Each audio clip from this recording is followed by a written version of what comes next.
ဆိုတော့ဒီချိန်လေးကိုပြန်လည်ရောက်ရှိလာခဲ့ပါပြီကျွန်တော်အနေနဲ့ဒီလို series မျိုးကိုလောက်လာတာဒါနဲ့ဆိုရင်episode ဘယ်လောက်လဲတော့မမှတ်မိတော့ဘူးဗျာဒီကနေ့ဗီဒီယိုမှာတော့တက်မင်းမှာအားလုံးမြင်ခဲ့ကြတဲ့အတိုင်းပဲ in game မှာလက်တွေ့ကြအသုံးပြုလို့ရမယ် spell ထစ်ဆန်ထွေတွေနဲ့ skill combo တွေကိုပြပြပေးမှာပါဒီလိုဗီဒီယိုတိုင်းမှာပြောနေကြစကားဖြစ်တဲ့ဒီ skill combo တွေနဲ့ထစ်ဆန်ထွေတွေကကျွန်တော်ကိုယ်တိုင်ဖန်တီးထားတာမဟုတ်ဘဲနဲ့တခြား content creator တွေစီကနေပြီးတော့ယူသုံးထားတာဖြစ်လို့သူတို့ကိုလည်းအပြည့်အဝ credit ပေးပါတယ်ပထမဆုံးတစ်ခုကတော့ Brody က skill 1 သုံးပြီးတော့ခြုံစစ်တဲ့နည်းပါ enemy တကောင်မှမရှိတဲ့ခြုံထဲကို skill 1 သုံးမယ်ဆိုရင်တော့ဘာမှထူးထူးခြားခြားပြောင်းလဲမှုမရှိဘူးဆိုပေမဲ့ enemy ရှိတဲ့ခြုံထဲကို skill 1 သုံးမယ်ဆိုရင်အားလုံးတွေ့ကြတဲ့အတိုင်းပဲ Brody ရဲ့ basic attack range ကိုထိထိမြင်ရမှာပါအားဒီပိုင်းမှာအရန်တာတဲ့ Brody ကို enemy jungler တို့ enemy tank တို့ကလာခန့်နိုင်နေရှိတာဖြစ်တဲ့အတွက်ကျွန်တော်တို့အနေနဲ့ဟောဒီကခြုံစစ်နည်းလေးကိုတည်ထားတာကအားဒီမှာအရန်တာတဲ့ Brody အတွက်တော်တော်လေးကိုမှအားသာချက်ဖြစ်စေနိုင်တယ် Vision စစ်လို့မရတဲ့ hero တကောင်အနေနဲ့ဒီလို Vision စစ်နည်းတစ်ခုကိုရထားတာက Brody player တွေအတွက်တော်တော်လေးအထောက်အကူဖြစ်စေနိုင်ပြီးတော့အသုံးနဲ့ဝင်လာပါလိမ့်မယ် Vision စစ်နည်းဆိုမှာပဲ Selena ရဲ့ track က Vision စစ်လို့ရတာကတော့တော်တော်များများတည်ပြီးပြီဆိုပေမဲ့ Vision စစ်ပုံစစ်နည်းမှားနေကြတဲ့အကြောင်းလေးကိုပြောပြပါဦးမယ် Selena track တွေနဲ့ Vision စစ်တဲ့အခါကျရင်တော်တော်များများကခြုံထဲကိုပဲအများဆုံးချထားတတ်ကြပြီးတော့ဒီလို wall အတွင်းထဲမှာချထားကြတာကခက်ရှားရှားပါအောက်ရက်နေမှာဆိုရင်ဒီလို Vision စစ်နည်းကတိတ်ပြီးတော့အသုံးမဝင်မှုဆိုပေမဲ့လည်းပဲအပေါ်ရက်နေမှာဆိုရင်တော့ပြင် Selena track ကို Vision စစ်လို့မရအောင်ဆိုပြီးတော့လူလေကြတဲ့တက်တွေကဆဆသွားကြတယ်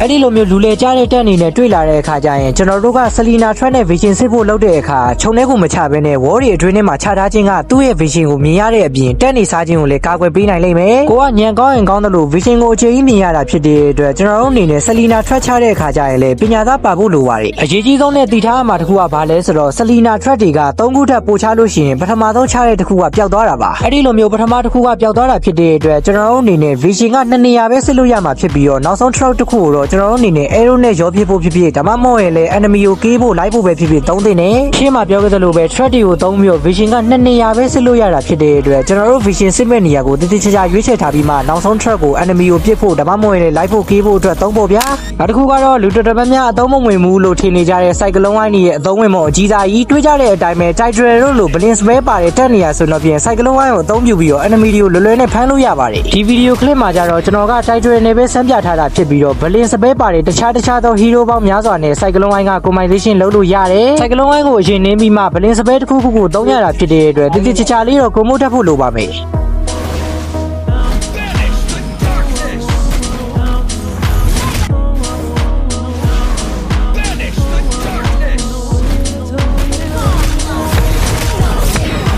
်နောက်တစ်ခုကတော့လောင်ရဲ့ no vision ultimate လောင်ရဲ့ ultimate ကအားလုံးသိကြတဲ့အတိုင်းပဲ ultimate ကျမဲ့နေရာကိုထိထိမြင်နေရတာဖြစ်တဲ့အတွက် enemy တော်တော်များများကလောင်ရဲ့ ultimate ကျမဲ့နေရာကိုစောင့်ပြီးတော့တက်ကြတာများပါတယ်ဒါပေမဲ့ကျွန်တော်တို့က ultimate သုံးတဲ့အခါကျရင်တွေ့ကြတဲ့အတိုင်းပဲ map ရဲ့ပြင်မှ ultimate ရဲ့ range ကိုထားခြင်းက enemy ကို ultimate vision မမြင်ရစေတာဖြစ်တဲ့အတွက် enemy ကို surprise တိုက်တဲ့နေရာမှာလည်းတော်တော်လေးကိုအသုံးဝင်လာလိမ့်မယ်ကိုယ့်ရဲ့လက်ကချိန်သားကိုက်ရင်ကိုက်နိုင်တယ်လို့ကိုကမှန်းရင်မှန်းနိုင်တယ်လို့ ultimate range ကိုဒီထက်ဝေးနိုင်သမျှဝေးအောင်လုပ်နိုင်တာဖြစ်တဲ့အတွက်ကျွန်တော်တို့ကအုံနောက်ကောင်းလို့ရှိရင် enemy တွေကိုလွယ်လွယ်လေးခန်းလို့ရပါတယ်Pro player ပွဲတွေကြည့်တာများတဲ့လူတွေကတော့ဒီတစ်ဆန်တွေကိုတီးပြီးသားဆိုပေမဲ့မကြည့်တဲ့လူတွေအတွက်လာပြောပြလိုက်တာပါမှတ်ထားစီခြင်းပါတယ်ကျွန်တော်တို့ဂိုးလိန်ဆောတဲ့အခါကျရင်ဂိုးလိန်ကအောက်မှာမဟုတ်ဘဲနဲ့အပေါ်မှာကျလို့ရှိရင်ဒီတစ်ဆန်ထွေလေးကိုကောင်းကောင်းမွန်မွန်ကြီးကိုအသုံးချလို့ရတယ်တစ်ဖက်ကချုံမှာ enemy ရှိလားမရှိလားဆိုပြီးစစ်ကျင်တဲ့အခါကျရင်ဒီနီလန်းလေးကိုအသုံးပြုနိုင်ပြီးတော့ Brody မဟုတ်ဘဲနဲ့တခြားမတ်စမန်တော်တော်များများကလည်းဒီနီလန်းကိုအသုံးပြုနိုင်ပါတယ်ထုံထဲမှာ enemy မရှိဘူးဆိုရင်တော့ကိုကဂိုးခရက်ကိုစပယ်တစ်ခုခုဒါမှမဟုတ်ရင်လေ basic ထက်နဲ့ပြစ်လိုက်တဲ့အခါကျရင်ဂိုးခရက်ကကိုယ့်စီကိုတန်းတန်းမတ်မတ်လာမှာဆိုပေမဲ့လည်းပဲကဲလို့များဟိုဘက်ကချုံထဲမှာ enemy တကောင်ကောင်ရှိတယ်ဆိုရင်ကျွန်တော်တို့ကဂိုးခရက်ကို damage ပေးလိုက်တဲ့အခါအဲ့ဒီ enemy ရှိတဲ့ချုံဘက်ကိုဂိုးခရက်ကတန်းတန်းကြီးကိုသွားမှာပါဒီတစ်ဆန်တွေကဘယ်နေရာမှာအသုံးဝင်လဲဆိုတော့ဂိုးလိန်ကင်ထားပြီးတော့ဆိုလိုသွားနေရတဲ့အချိန် enemy hyper လာခန့်လာလားဒါမှမဟုတ်ရင်လေဟိုဘက်ချုံထဲမှာ enemy တကောင်များရှိနေမလားဆိုတဲ့တန်တရားစိတ်ဝင်လာတဲ့အခါဒီလိုမျိုးစမ်းသပ်လို့ရပါတယ်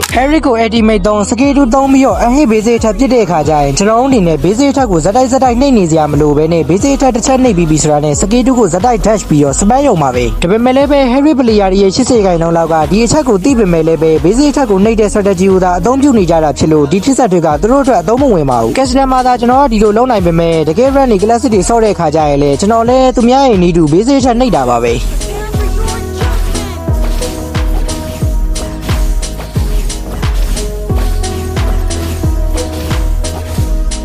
နောက်တစ်ခုကတော့သွေးရောနေတဲ့ဟေရာအနေနဲ့ခြုံနှင်းဝင်ပြီးသွေးပြေးတဲ့အခါကျရင်ဒီလိုမျိုးခြုံနှင်းကနေဝင်လိုက်ထွက်လိုက်လှုပ်ခြင်းကရှေးကိုလည်းများများပို့ကြတဲ့အပြင်သွေးလည်းများများပို့တတ်ပါတယ်ပုံမှန်ခြုံနှင်းမှာဝင်ပြီးတော့ငုတ်တုတ်ထိုင်နေရထက်ဆိုင်ဒီလိုမျိုးဝင်လိုက်ထွက်လိုက်လှုပ်တာကသွေးလည်းပို့တတ်တယ်ပြီးတော့ရှီးကလည်းခဏပြန်ပွင့်နေတာဖြစ်လို့ activate skill နဲ့အတူတူ enemy တွေလိုက်ကန်လာတဲ့အခါပြည့်ရလောပို့ပြီးလွယ်တာပေါ့တကားမဆက်ပြောရမယ်ဆိုရင်တော့ပြင်ဟေရာရဲ့ passive ကိုခြုံနှင်းဝင်သွေးတက်တာဖြစ်တဲ့အတွက်အဲ့ဒီ passive ကို boost တဲ့အနေနဲ့ကျွန်တော်တို့က oracle first item တို့ဒါမှမဟုတ်ရင်လည်း second item third item သွားခြင်းအပြင်သူ့ရဲ့ဒီသွေးတက်တာကို boost ပေးလိုက်မယ်ဟန်ဆိုက ultimate သုံးပြီးတော့ yo skill 1ကိုပဲသုံးတဲ့အခါကျရင် damage သိမ့်မထွက်ဘူးဆိုပေမဲ့အဲ့ဒီ skill 1မသုံးခင် enemy ကိုခေါင်းပေါ်စတက်လေးနဲ့ basic ချက်5ချက်ခုတ်ခဲလို့ရှိရင်ပို့ပြီးတော့ damage ထွက်တာကိုတော့လူတော်တော်များသိမယ်ထင်ပါတယ်စကားလေးနည်းနည်းလောက်ရှင်းရမယ်ဆိုတော့ပြင်အဲ့ဒီစတက်လေးတွေပြေးဖို့ဆိုရင်ဟန်ဆိုအနေနဲ့ basic ချက်5ချက်တိတိခုတ်ပြီးမှစတက်ကအပြည့်ဖြစ်တာဖြစ်ပြီးတော့ skill 1သုံးတဲ့အခါကျရင်ပို့ပြီးတော့ damage ထွက်မှာပါ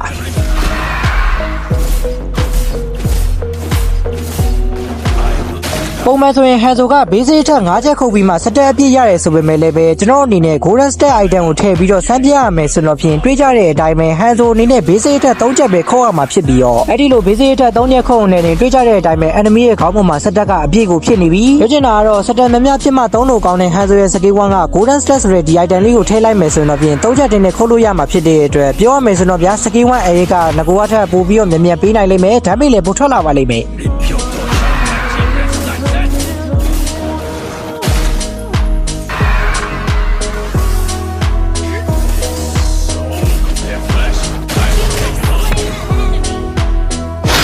နောက်တစ်ချက်ကတော့ Masman player တိုင်းတည်ထားတဲ့ B3 ရဲ့ shotgun ထားပါ shotgun basic ထက်တို့ shotgun ရဲ့ ultimate တို့ဟာဆိုတော့ပြင်အားလုံးတွေ့ကြတဲ့အတိုင်းပဲ enemy ကကိုယ်နဲ့ဝင်းနေလို့ရှိရင် damage ကနည်းနည်းလေးပဲထွက်မှာဖြစ်ပြီးတော့ enemy ကကိုယ်နဲ့အရန်နီးနီးကက်ကက်ရှိနေတဲ့အချိန်ကျမှ damage ကြီးကနစ်ကျနေအောင်ထွက်တာပါဒါလေးကိုတည်သွားပြီဆိုရင်တော့ခြုံနေရနေပြီးတော့ချောင်းချောင်းတိုက်ခိုက်လို့ရတဲ့ shotgun combo လေးကတော့ရွှေရှင်းပါတယ် basic ထက် ultimate basic ထက်ပါ item max နေတဲ့အချိန်ဒီ shotgun combo ကတော်တော်လေးကိုအသုံးဝင်ပြီးတော့ enemy ကိုနစ်ကျနေအောင် damage တွေအများကြီးပေးနိုင်တာဖြစ်တဲ့အတွက်ကိုကတိုးရင်တိုးနိုင်တယ်လို့ကန့်ရင်ကန့်နိုင်တယ်လို့ damage ကတော်တော်လေးကိုကိတ်နေလိမ့်မယ်ဒီ combo ကတကယ်တမ်းသုံးတတ်သွားပြီဆိုရင် Flicker နဲ့ပါဟုတ်လို့ surprise တွေပါလှမ်းသုံးလို့ရပါတယ်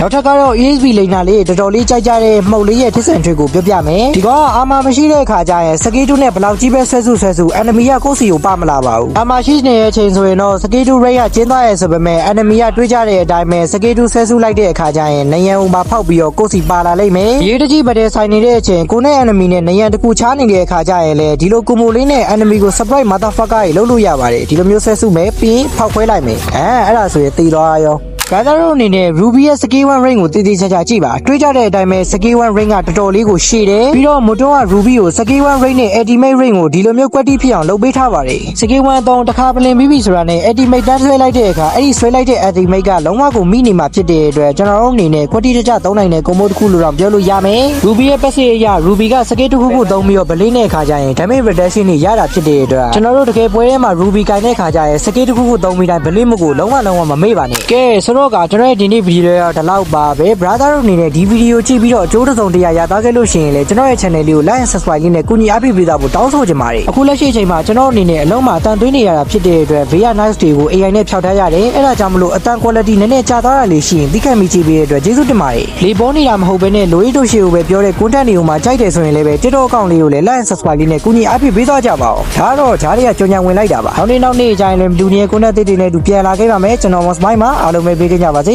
ပြတ်ပါခင်ဗျာတေမဲထင်မိကြီးနေတဲ့အကောင်တွေအတွက်ကတော့စိတ်မကောင်းပါဘူးကျွန်တော်က CI ဖြစ်တဲ့အတွက်ဒီကနေပြီးတော့လွတ်လာပါတယ်